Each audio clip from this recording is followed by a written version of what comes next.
salve! Você está no terceiro milênio e a cultura do terceiro milênio é a cultura racional contida nos livros Universo em Desencanto. As primeiras palavras do racional superior foram: quem és tu, que a ilusão é tanta que és incapaz de definir o teu eu? O eu é a casa do fluido. O eu é a personalidade interior. É onde o exterior se entende, conversa consigo mesmo, faz planos, enfim. Do eu é que sai o tudo do tu, que é a personalidade. O eu dirige o tu, o eu guia o tu, porque é o que a pessoa pensa, idealiza, é o que a pessoa cria no seu eu, é o que a pessoa expõe, isso, aquilo ou aquilo outro, que sai do eu da personalidade fluídica. O pensamento é o fluido mal ou bom, fluido elétrico ou fluido magnético. Então, a imunização entra no eu da pessoa como entra o fluido elétrico e magnético. E o fluido da imunização equilibra o elétrico e magnético, porque são deformados e desequilibrados. O que nos chama muito a atenção neste trecho, pequeno trecho do primeiro volume da obra Universo em Desencanto, é esta definição simples e básica que o racional superior nos diz que o eu é a casa do fluido, é aonde o exterior se entende dentro de nós. Fisicamente, este eu pode, me parece que se não houver controvérsia, ser localizado dentro de uma máquina que temos na nossa cabeça, que se chama glândula pineal. A glândula pineal, pelo que hoje nós podemos já conhecer do campo científico, prova e comprova que há um sensoriamento com o mundo invisível. Temos muitos trabalhos que mostram que a glândula pineal tem essa capacidade de entrar em contato com aquilo que é invisível, né? Nós temos na nossa cabeça 7 ponteiros que estão ligados de uma forma ou de outra a esta glândula, ou esta glândula ligada a estes ponteiros. Quer dizer, toda essa questão em que na glândula pineal, então, nós passamos a ter, e até como proposta da gente poder apresentar este assunto, pelo que nós já conhecemos da cultura racional, dois aparelhos dentro desta glândula. É tão pequena, né, em relação a tudo, mas ela é a que tem o sensoriamento, é a que tem a distribuição, é a rainha das glândulas. Temos aqui o nosso doutor Carlos, que vai falar bastante sobre isso, ele adora o assunto. E nós temos aí o aparelho eletromagnético, não é, dentro desta glândula, e temos um aparelho racional que nós não sabíamos que tínhamos. É justamente o que nós não conseguimos definir o eu que tínhamos, porque não conhecia o aparelho racional. Temos 2 aparelhos, mas temos também 3 energias nesta glândula: elétrica, magnética e a racional. Temos 3 poderes. É uma casa. A casa do fluido é a casa dos 3 poderes: pensamento, imaginação e raciocínio. Então temos 3 energias, 3 poderes e 3 fases. Elas estão dentro desta glândula, ela que é a mestra. Tudo acontece em função dela. E temos também 4 partes dentro dela para serem desenvolvidas, que é o raciocínio, o aparelho, a vidência, que é a visão que vamos ter do mundo, já que ela recebe contato invisível.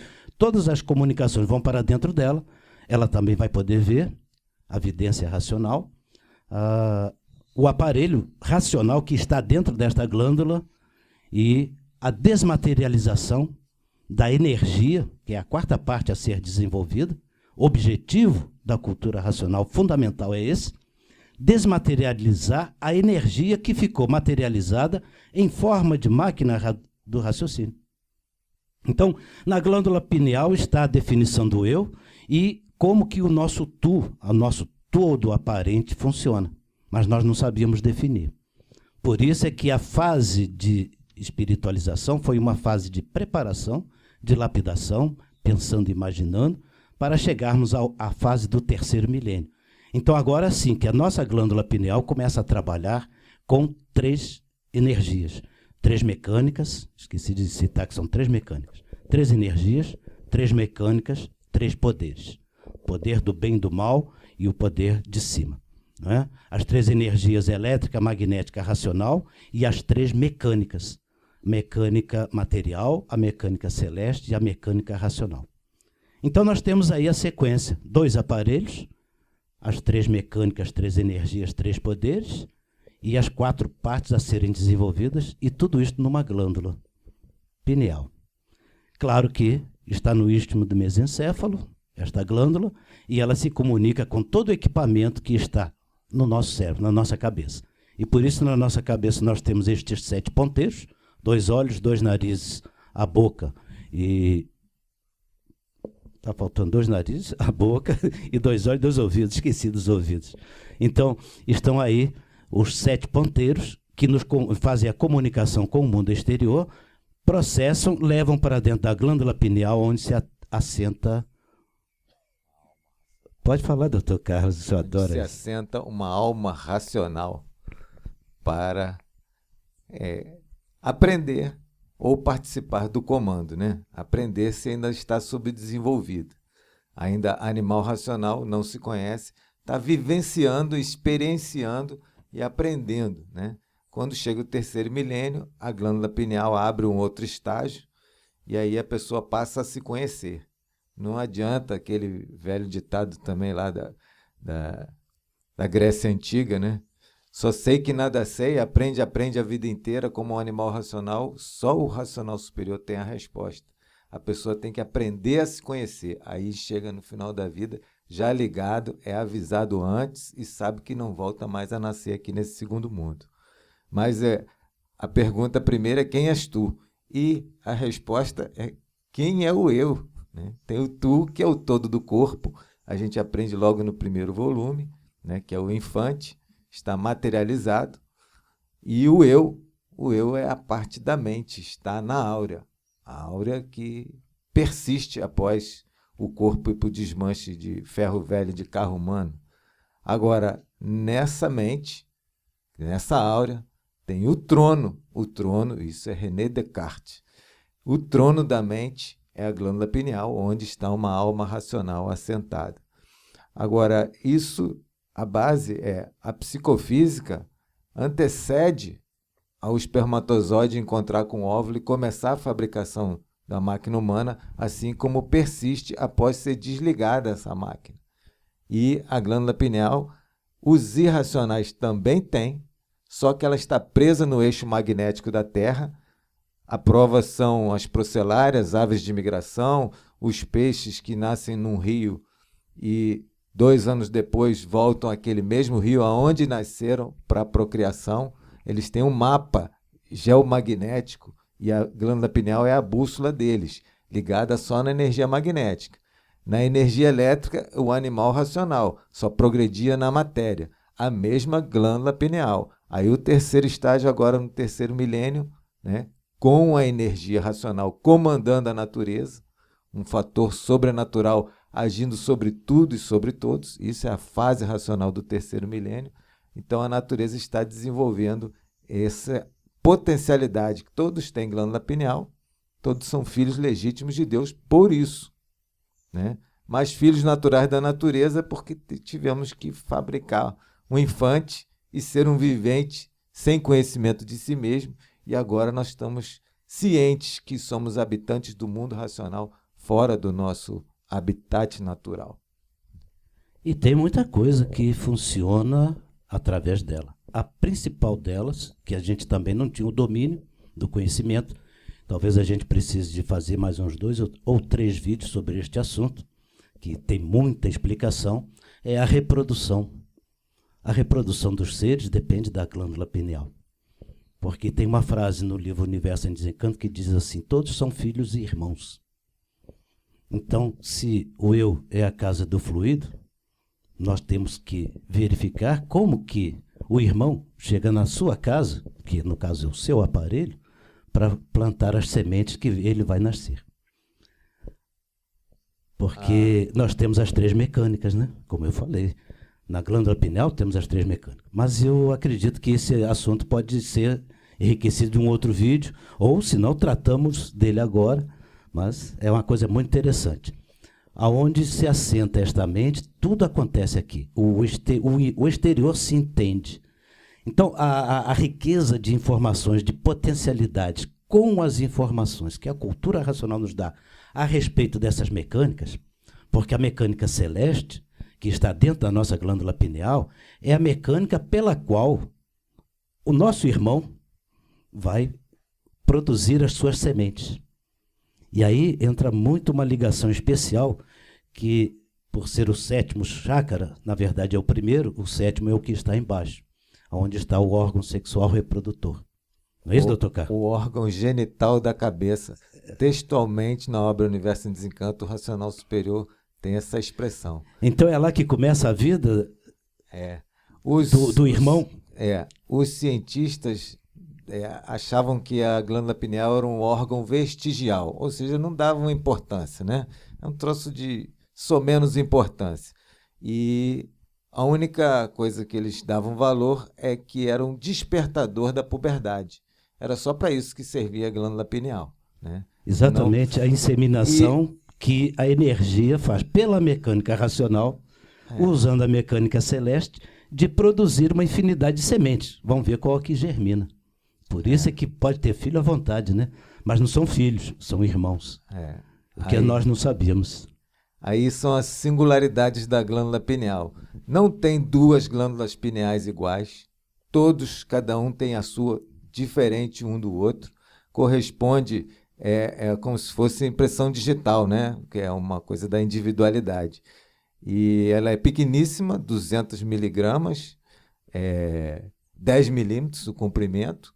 E o potencial de tudo está nela, né? Os cientistas sabiam que ela era um transdutor neuroendócrino, que quer dizer, transformava as informações do meio ambiente em informações para a orquestra de hormônios dentro do corpo. Aparelho. E é a única glândula que recebe fibras nervosas diretamente nela. As outras glândulas pegam a informação da circulação do sangue. CPU, né? É a nossa CPU. Exatamente. Muito fantástico. Mais detalhes, doutor Carlos, porque está na hora da gente acordar para isso, né? E compreender toda essa coisa, essa mecânica que o racional nos ensina. Maravilhoso isso, né? E, finalmente, na década de 50, que começaram os voos transcontinentais, a pessoa vai de um continente ao outro em poucas horas, e começou a ter o jet lag, que a pessoa se sentir mal 2, 3 dias muito mal, uma ressaca no corpo inteiro, justamente porque existe um relógio biológico nos seres humanos. Os cientistas achavam que era só para os irracionais, né? Quando tem um eclipse, os passarinhos, os animais todos vão para a toca como se fosse noite. É uma coisa interessante. Os seres humanos se achavam semidivinos ou sobre-humanos, né? E aí ficou provado isso. Também foi quando se descobriu a melatonina, que é o super-hormônio da pineal, o hormônio da racionalidade, o hormônio que, quanto mais a pessoa pratica a meditação, eu estou falando isso por experimentos científicos, a melatonina sobe a níveis nunca vistos pelos cientistas aqui do Ocidente. Ela aumenta normalmente para induzir o sono, ela começa com a escuridão, o máximo é meia-noite, o contraponto é serotonina, o máximo é meio-dia, que é para dar disposição para o animal racional, disposição para ver a vida aqui na matéria, né? Uma coisa mais elétrica, dá bom humor e disposição. Mas melatonina dá racionalidade, que eles dizem que é intencionalidade de consciência, neurocientista, que quer dizer o quê? Que o racional diz. A pessoa tem uma orientação racional, vai fazer e dá certo. Porque o pensamento vai fazer as coisas, experimenta e a maioria dá errado. Doutor Carlos, essa intencionalidade é onde a gente começa a deduzir, com certeza, provando que há uma mecânica racional envolvendo esta glândula, que era o aparelho racional. O que tem que se registrar, que a ciência já não sabia que a glândula funcionava direito, e agora saber que tem tudo lá dentro, e muito mais do que supunha, porque agora nós sabemos que tem um aparelho racional, tem um aparelho eletromagnético, que é toda essa migração, tudo isso que está provado, comprovado com os animais, com a gente mesmo, fuso horário, tudo isso a gente pode levar programas aqui inteiros para descrever, que é muita coisa, mas é dentro da mecânica material. Agora nós temos a mecânica celeste e a mecânica racional, que a medicina nem sequer conhece, não poderia nunca admitir. Mas eu acho que num próximo vídeo a gente pode continuar esse assunto, porque ele é bastante envolvente, para a gente chegar à conclusão do porquê que todos somos filhos e irmãos. Porque conhecer como isto funciona, o eu é a casa do fluido, assim como chega o bom, o mal, chega o irmão, que vai fazer o seu filho, ou melhor, vai se fazer dentro dessa mecânica toda que nós podemos descrevê-la em linhas gerais, porque é muita informação para se trabalhar. Oswaldo. Quem és tu, que a ilusão é tanta, incapaz de definir o teu eu? Essa foi primeiras palavras do racional superior. E nós tentamos aqui esclarecer para você, mas você vai saber muito mais lendo e relendo o livro Universo em Desencanto. Então, não perca tempo. Leia o livro do Universo em Desencanto. Se gostou do programa, dê um like. Muito obrigado e salve!